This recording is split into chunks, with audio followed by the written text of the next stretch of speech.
Welcome to Amra's Armchair Anecdotes. I'm Amra Pajalich, writer, teacher and storyteller. Pull up a chair and let's dive into stories about writing, life and lessons learned, sharing wisdom from my armchair to yours. You can find the episode show notes, your free episode handouts and my how-to guides at amrapajalich.com/podcast. And now it's time to dive in. Today I'm joined by two insiders from IngramSpark, part of the global powerhouse Ingram Content Group. And if you're an indie author trying to get your book beyond Amazon, this is the conversation you need to hear. So Chris Munnery has worked within the Australian publishing industry for over 25 years, including senior positions with publishers Macmillan and Lonely Planet.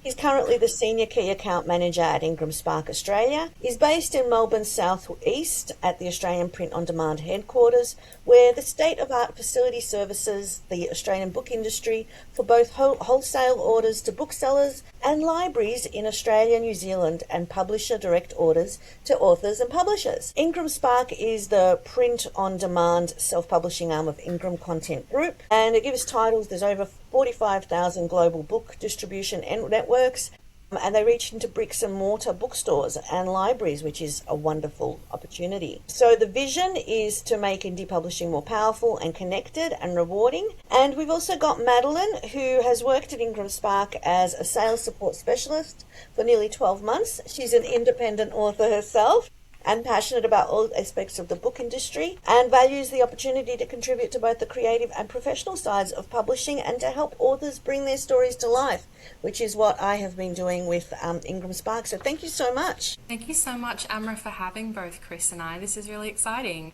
I know, I'm so happy because I'm sort of delving more into the different facets of publishing and the different facets of the creative industry. So, having IngramSpark as, someone who is a distributor that a lot of authors use and sort of demystifying and providing information is just wonderful. I think before we begin, we had an initial conversation. We were talking about the fact that most people misunderstand the role of IngramSpark and in terms of, that you're not a publisher but a distributor. So I was just wondering if one of you could give that background a little bit. Yeah, absolutely, Amra. And that's echoing Maddie, so thanks so much for having us on board. But yeah, we're largely a printer and distributor. Although things are constantly evolving, it's such a powerful team behind Ingram that we kind of get little previews of things that are coming, in the marketing sense,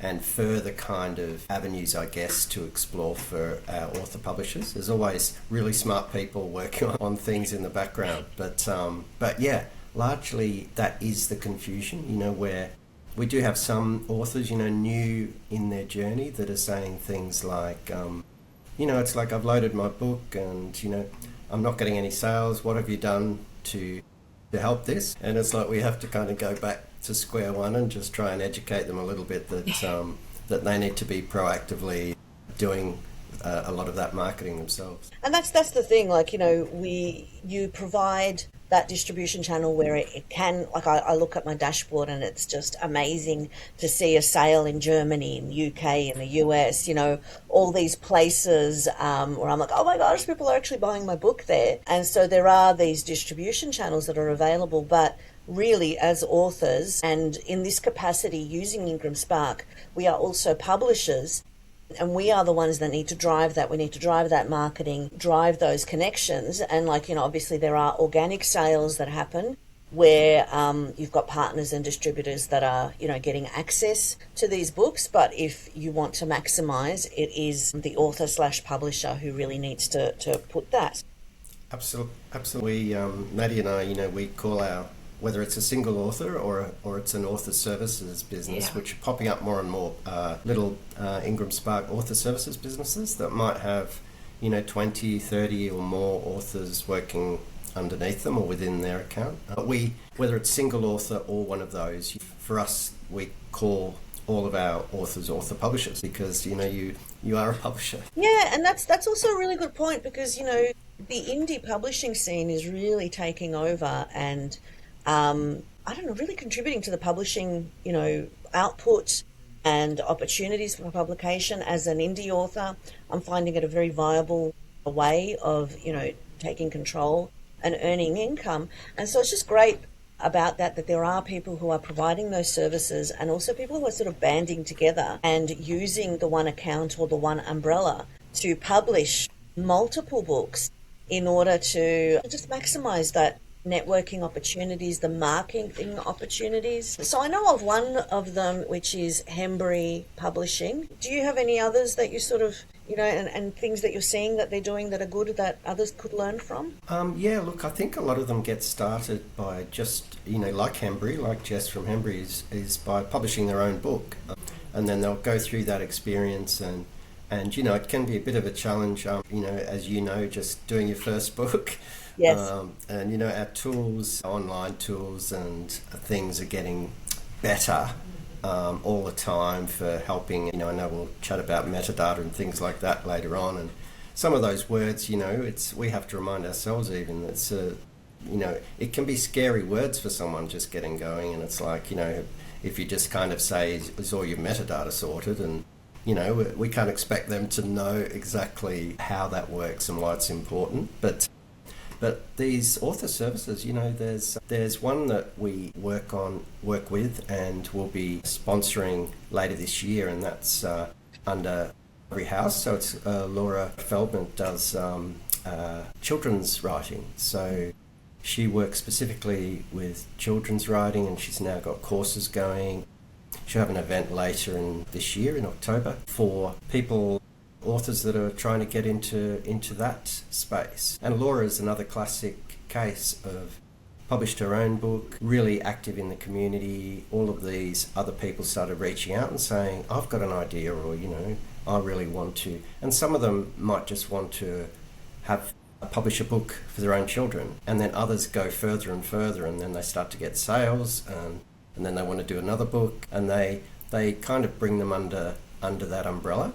So there's kind of two methods, I guess. One is that a full kind of mini publishing house that will bring the titles under their account and within their own kind of umbrella. And then there's lots of other author services that will educate the client, probably get them to the stage where their book is in Ingram, pricing set, its distributions enabled, but then set them on their own way. So then it's like, okay, we've got you to this level. Now we'll transfer the title over to your own account, and you're underway with your own book and your own marketing, your own journey after that. And I mean, that's the thing that we're seeing a lot in this indie world now, where unfortunately if people are uninformed about the reality of what is going on, they get themselves in opportunities where they think they're dealing with a publisher and that they are being published, but it's basically someone who is providing services and is overselling themselves and taking their rights. Whereas if you're having someone support you in showing you how to do it all yourself, it's your book, it's still all yours. They've just got that initial support. So in terms of bookstores, that's one of the things that IngramSpark provides. What makes bookstores say yes to an indie title? Well, it's a really important point, and question you make, because the bookstores that are with us, and there's over 45,000 globally now, and in Australia, the ones that are familiar to people will be, your Booktopia and Dymocks and the Nile and Readings in Carlton, Abbeys in Sydney, those, iconic kind of bookstores, Glee Books, and right down to little small bookstores in country towns. They have access to the Ingram catalogue. Mm-hmm. Just because they have access to the catalogue, it means that they can go in and order your book. But the learning for someone new in the journey is that it doesn't mean that you're going to walk into Dymocks and see your book on the shelves.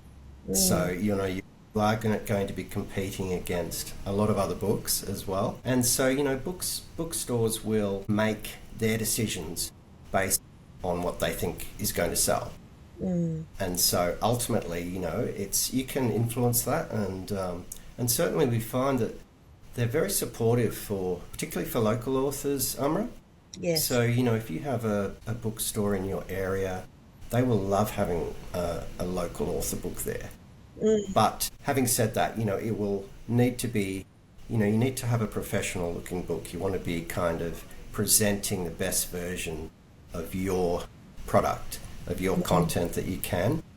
And even if you're a local author and you come in and if the cover looks, unprofessional, if there's typos, if it's messy formatting, if it's a strange size, because we offer lots of sizes from a little 4x6 pocket book up to full, kids book size, 11 by 5 by 8. And so if you kind of have, you think, I know I'll make my book stand out by having a really strange format size, then you've got to remember that for bookshops, they need to position that. So if they are going to stock your book, they need to position it on a shelf. And if it's not a uniform size, it's like, where are they going to put it? So those kind of practical things are really important. So they'll make their decisions, based on all of that, and of course good metadata, all that information behind the book. That really is your first point of marketing. So that discoverability by having really good metadata is also important. And we've actually just started adding some AI tools for metadata within the platform. Do tell us, please. Yeah, so this is all designed around making metadata as easy as it can be for our author publishers. So it's like for someone starting from scratch that really doesn't know, you can use our metadata tool to kind of give you the base metadata level, which you can still go in and edit as much as you like, but it will just kind of set the best metadata, and just it's like a coaching type tool to make it easy particularly for first time author publishers.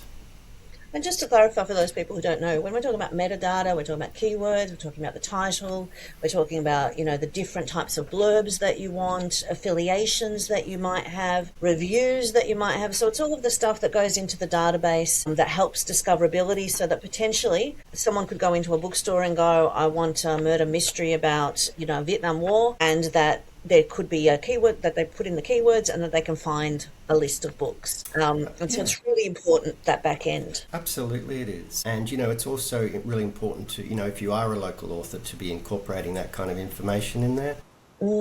And, your subject classifications, so it's like where the book fits. So, it's if you picture of, going into a library, and it's like we all do, we go into a library and we're looking for a specific subject or genre, and it's all about making it so that it can be classified for discoverability. And whether that's, even if it's online bookstore, so something like Booktopia, it's about, they will then need to classify within their own search algorithms to be in a particular place. So it's it's something really important. We have free tools on board that Maddie and I will share all of the time with our author publishers as well. So we can send you, the 2026 best practice metadata guide, for example, which will take you through your BISAC codes, but also your thema codes and a lot more information, and a checklist, things like that are all available.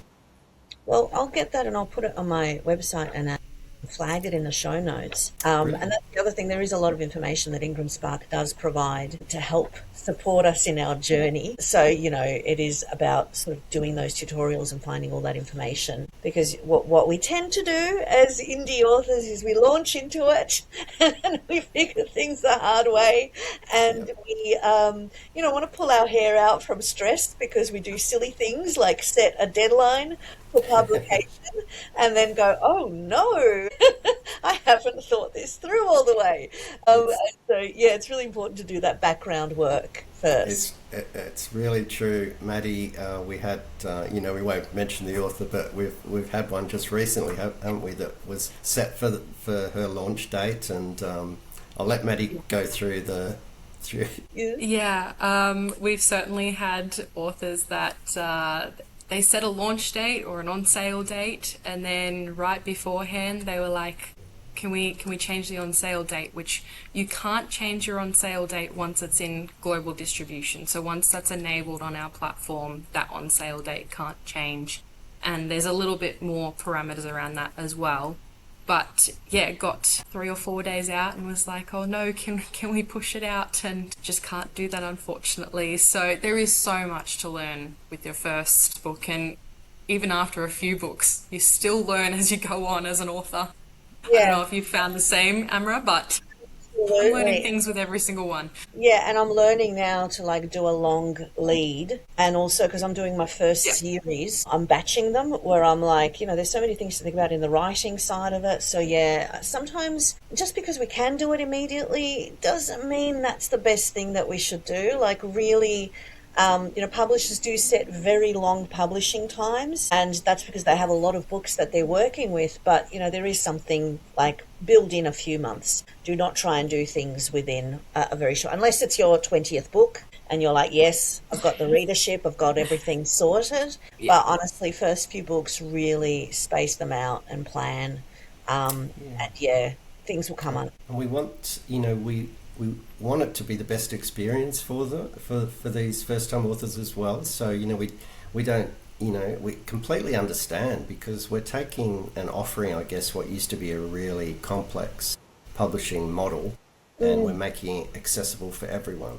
So we totally understand that it's all a learning process, but we try and help mitigate the stress levels for first time authors if they've arranged a book launch, within a few weeks, and they're still working on their cover or something like that.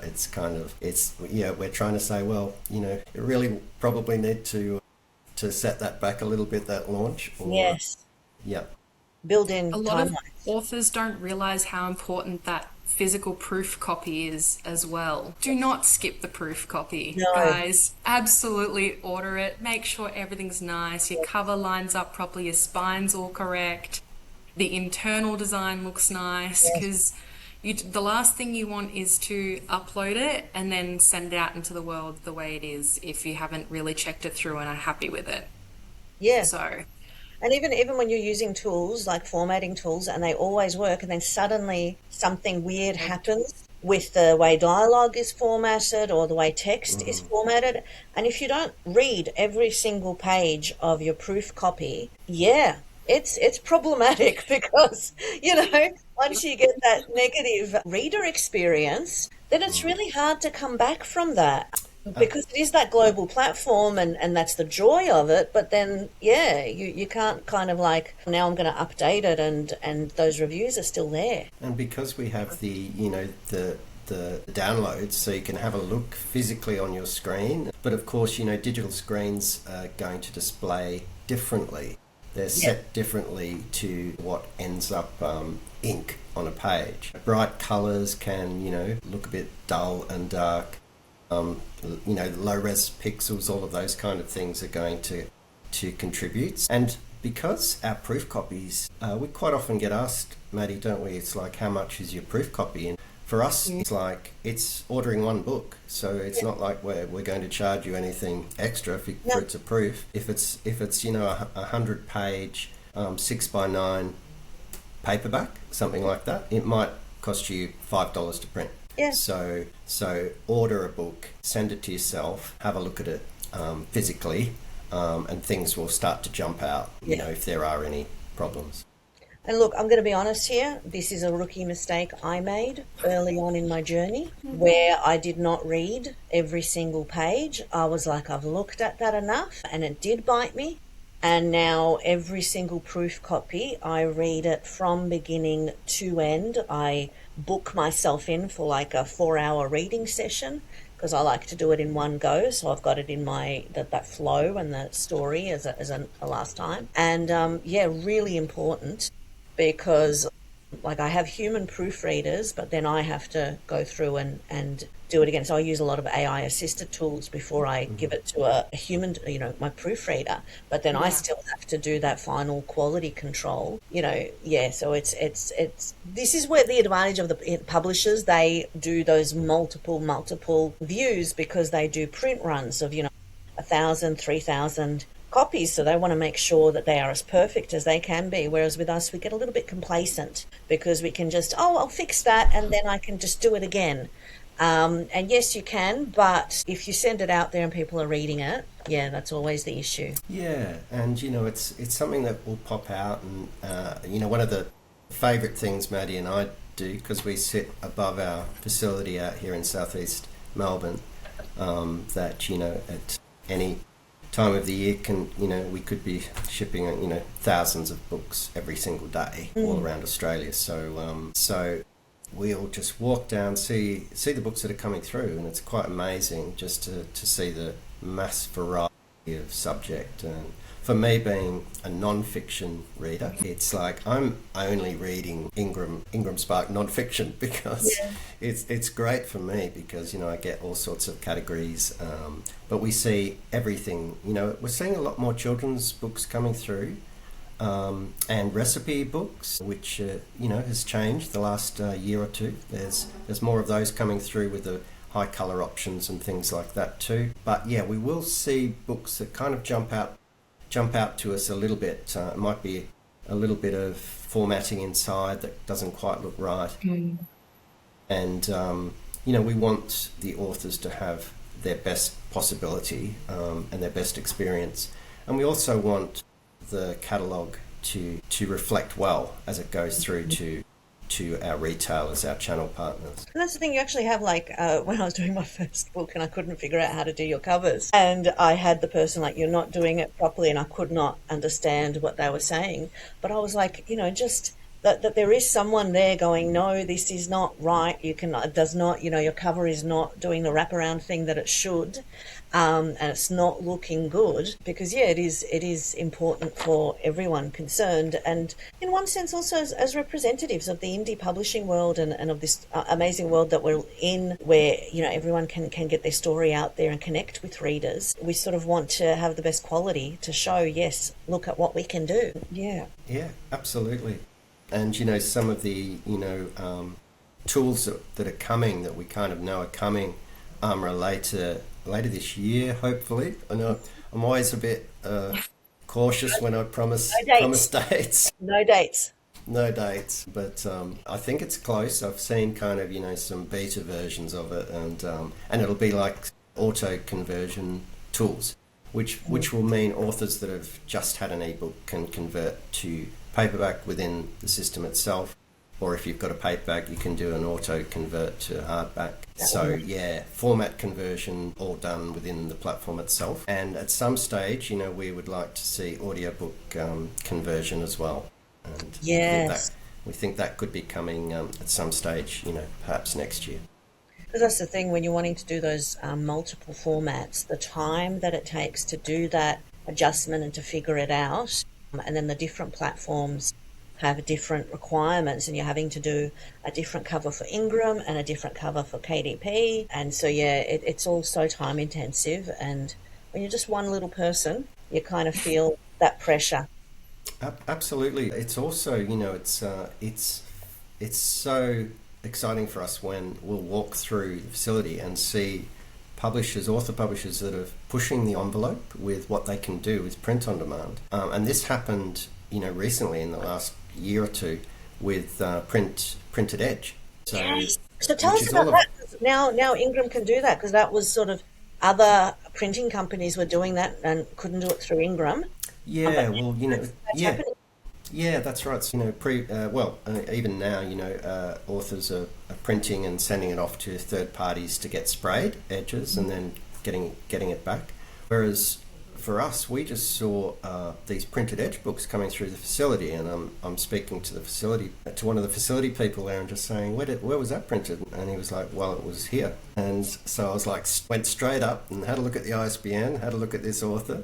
And it was the author publishers themselves that worked out how to do this and started doing it. And now it's available through, you can go to somewhere like printededges.com, which is a third party that will format your book to suit Printed Edge on Ingram. And now we see so many of them, Maddie, don't we? Particularly in the romance genre, and that have got these beautiful designs on the Printed Edge. And the best part is it's no extra cost. It's just manipulating the bleed to wrap around onto the edge. So, some fantastic initiative from some of these author publishers, just working out how to do this themselves with print on demand. That's what I love about this world. Like, it's just constantly learning. There's no such thing as, oh, I've learned everything I need to know.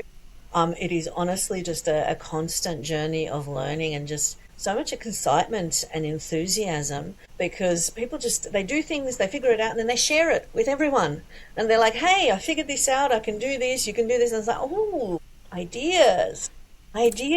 Absolutely. And, Maddie can talk about, some of the because we also work with the Romance Writers of Australia. So a lot of their authors will use our platform, and about the collaboration, Maddie, with some of these communities. Yeah, I mean, both events and authors, we're seeing them do anthology collections, particularly in that romance space. One I know that I can sort of plug is a friend of mine, Alana Roberts. She has the Sweet Treat anthology, and that has beautiful printed edges on it. But we're seeing more collaborations happen within their author friend groups, their writing groups, if they're part of a writing club in their area, that kind of thing. But we're also seeing it happen from events and author signings. So like our RWA conference last year, for example, they just took the first sort of chapter of all the attending authors' books, collaborated it into one, and then they put like a QR code that took them straight to either the author's online shopping website or maybe their socials, that kind of thing. So it took them right to that place where they can go and purchase the book to finish reading in full, but it gave them that teaser in that book all in one. So we're seeing a lot of this stuff happen. And we're also seeing authors come up with this clever little idea of like 4x6 size pocket books. So whether that's full of more character information, maybe some world building stuff, maybe a sneak peek into a new book, that kind of thing. And they're just selling it at events, maybe $10, $15, or not even, they might pop it in a swag bag, that kind of thing. But it just gains them a new readership as well, maybe for upcoming series, they're teasing it, that sort of thing. So they are always surprising us. Yeah, well, that's given me some good ideas because I have tried your little pocketbooks for my bonus content. And I love how I have like these little books of bonus content, but you just said world building, and I'm like, what can I do with that? So It'd be awesome to see some of our fantasy authors maybe give a little bit more insight into the world they've built, maybe the thoughts behind it, characters, that kind of thing. Because I know I write fantasy, and there's a lot that goes into it for creating that whole world. Well, that's the thing, and like when you're a reader, we get so connected. We like love the characters and love the world, and just kind of. I do it even with movies where I watch a movie and I'm like, oh, what was real? What wasn't real? What's the, who directed it? Like you just want to know more about the stories and immerse ourselves more into it. I love those ideas. I'm putting my thinking hat on. This is giving me a lot of food for thought. I'm loving it. I just wanted to talk a little bit about, because you have one of the big misunderstandings about IngramSpark is the wholesale discounts and the way that discounts work. And you see a lot of that from new writers who are like, oh, so I was just wondering if one of you could sort of provide that context and that information for new writers to know what the purpose of those are. Yeah, absolutely, Amra. So, if we talk about, say you've just written a book that you're going to retail for $30. So for bookshops to sell that book, they're going to expect over 50% discount on that book to be part of that whole kind of transactional process to the end reader. And that's just kind of an expected margin. So your $30 book, minus that, say, 55%. So usually 53 to 55% is the sweet spot. And that means that you're more likely to get really good, favourable algorithms through that bookshop sales. And also they're more the ones that would like to purchase and stock your book are more likely to do that because of that kind of margin. If you go under that, it means in the trade it'd be called something, like it's like a short discount. And it means if you are a really high profile author and the demand is massive, you can probably afford to go a little bit less. But in reality, that 50 to 55%, that takes your $30 book straight away down to, say, $13.50. And then if that book costs $6-7 to print, then what is left over is your publisher compensation. So, you might end up with that $30 book, you might end up, say, $5 or $6. And for people new to the industry, it's like, I've got a $30 book, but I'm only getting $5 or $6. We try and kind of explain how that process works for the book trade, through the book trade, but also that in a traditional publishing sense, you may be getting less. You may be getting, yeah. And of course, Amra, you I'm sure can speak to that side of it too. Yeah. But Yeah. It's not that much. Like, you think that a lot of people have a misconception about the traditional publishing world, that there's more money there for authors. And there might be if you're one of those big breakout authors with a huge success. But, if your book is being sold for $25 or $30, you're getting 10% of that sales price.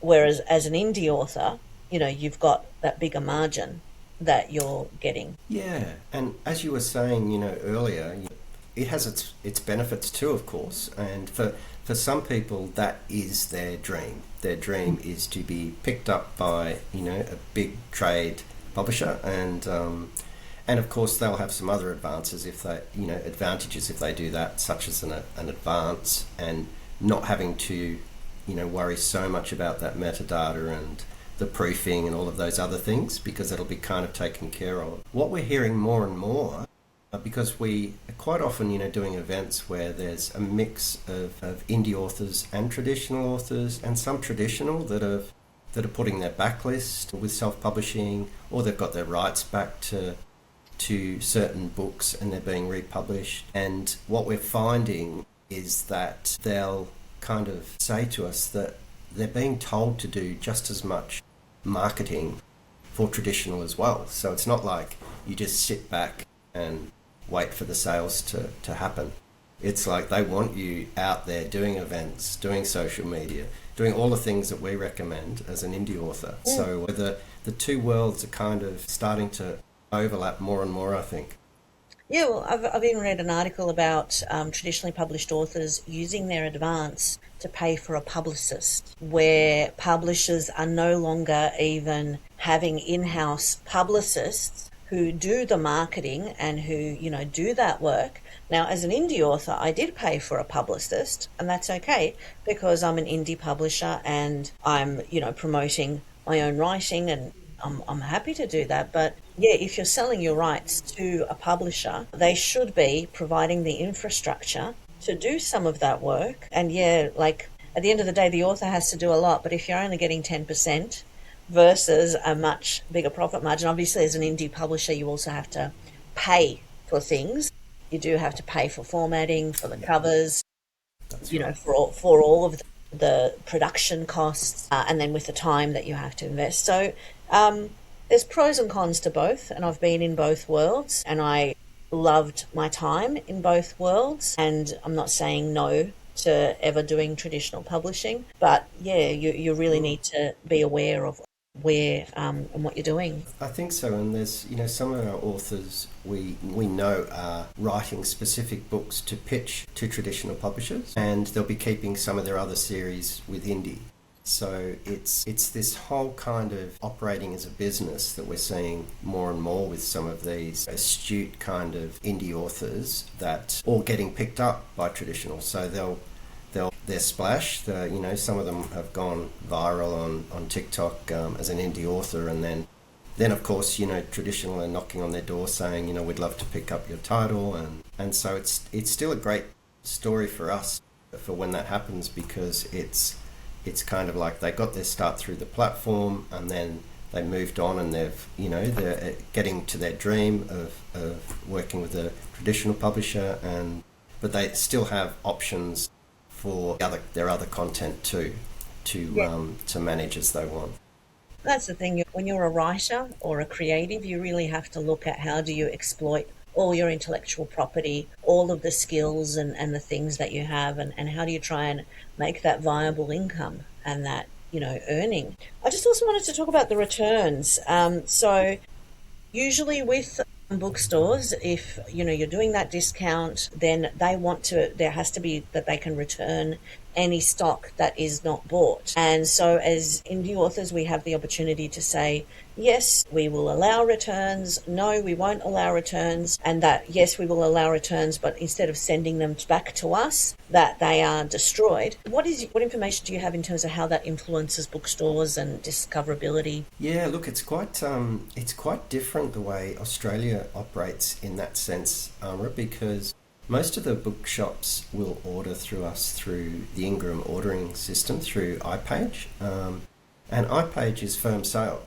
So it means that when one of these Australian bookshops are ordering, whether the client has returns or not, or no returns listed, like they're buying it as a firm sale, print on demand title that won't come back. But we find it's particularly probably more relevant and more important in the US market. So that's where it'll be heavily influenced with by putting, say, a return and destroy, then you're going to have more traction through those US channels. And of course, everyone's probably, once you've started talking to other authors, and it probably heard some of the return horror stories that where an author gets all excited at the start, but then 3 months later, it's like 70% of the books come back. And so, to be honest though, those kind of things are extremely rare. It's not saying that it can't happen, but it doesn't likely happen. Not with kind of the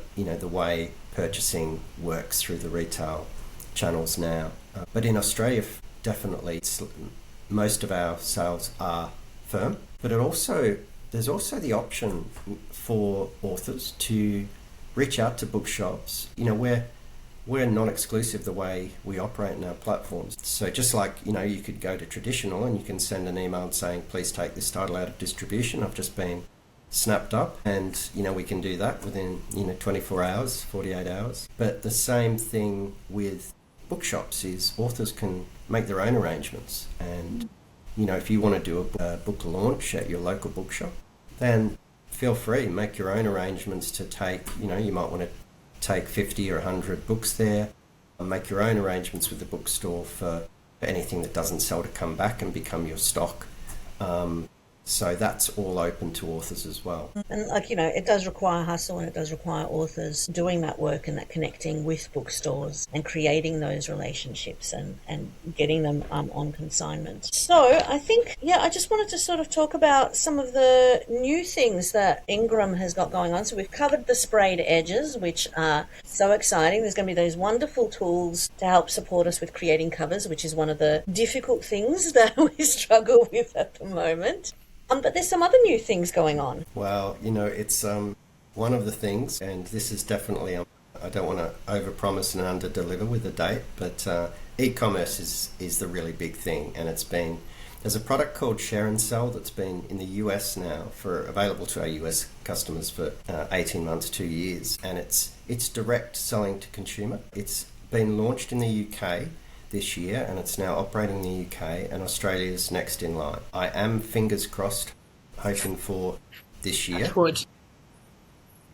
Q3, Q4. I can't help myself saying dates because I genuinely believe that's when it will be launched here.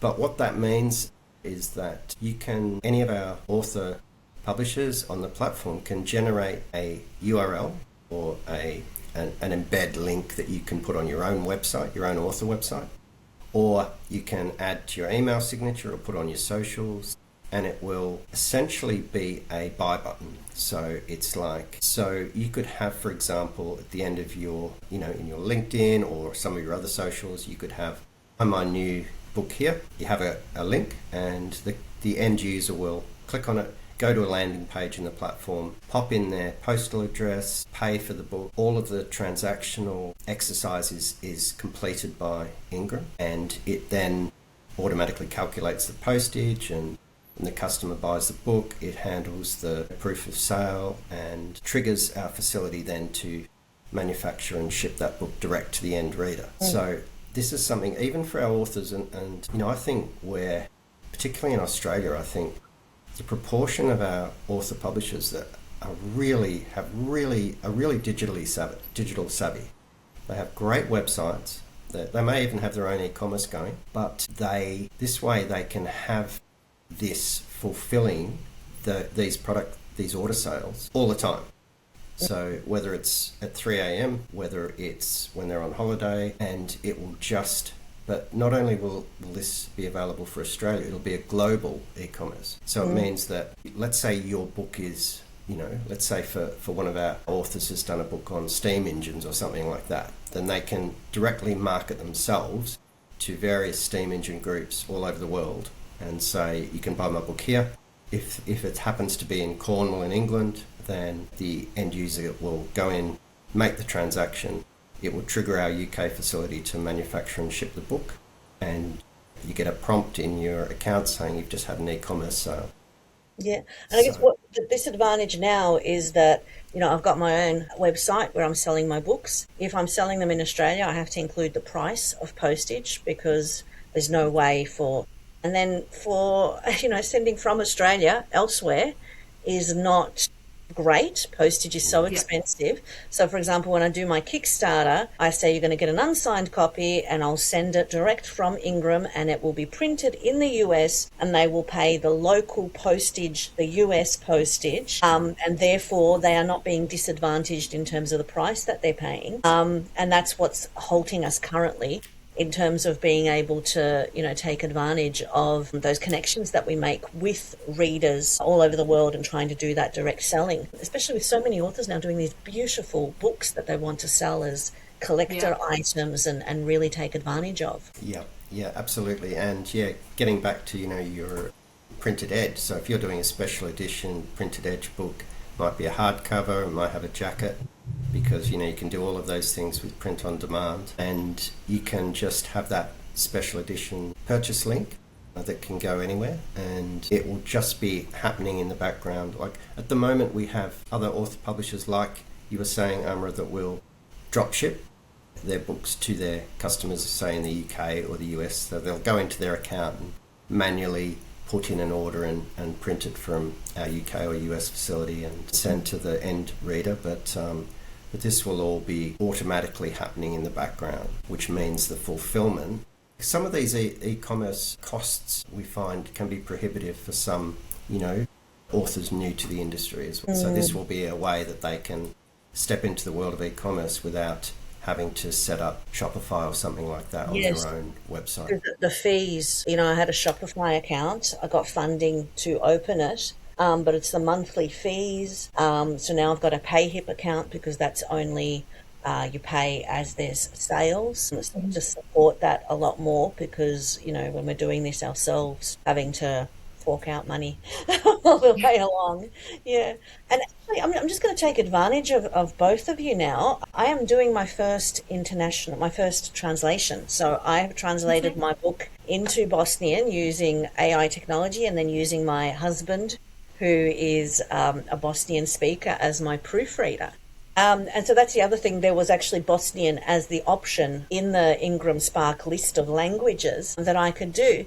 And I'm preparing for that launch and stuff. But what are you seeing in that world with people publishing now that we've got that international, where we can translate into various languages and publish into different parts of the world into their languages? How is that impacting? I think where it's really taken off the last year or two, to the point where, we have whole teams now that are working with this, and internationally, Amra. So the whole language conversion has been something that we feel the industry has barely scratched the surface, and it's just going to get bigger and bigger. There's a lot of fantastic content out there that could do really well when translated into different languages. So I think that's another exciting part of having the autonomy of your own kind of business as an author publisher, your own account, that you can do multiple languages. You can also do customizable books is another thing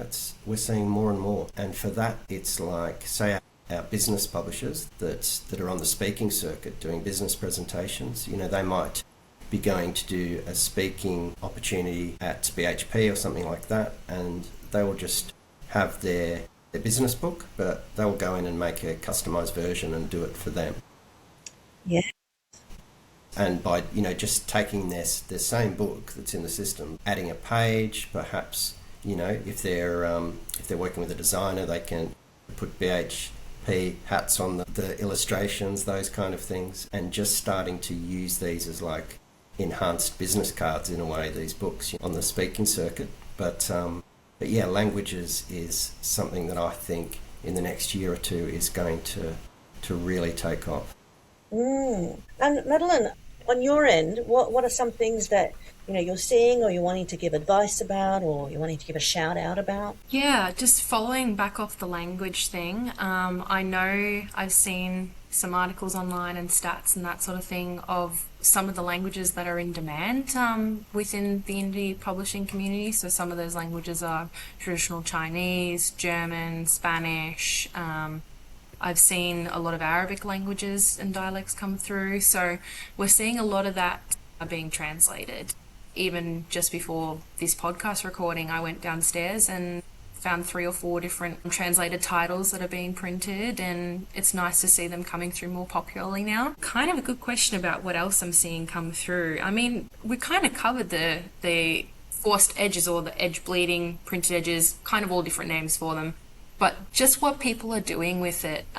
We've seen beautiful color designs, beautiful black and white designs, but we're also starting to see some authors get really, really clever and manage to incorporate 2 different designs, having one design on the left page of the bleed and another one on the right page. So when it's actually put together, it gives a little bit of a holographic effect. So that's another one that I don't know how that magic works, but it's awesome, and I love seeing every single one of them that comes through the facility. Yeah, I know, it's such an amazing like just the world is sort of open in so many ways. And even if we look back, like I started this indie journey 3 years ago, and just the way that it has changed, and all the new opportunities. Well, is there any last words that you wanted to say?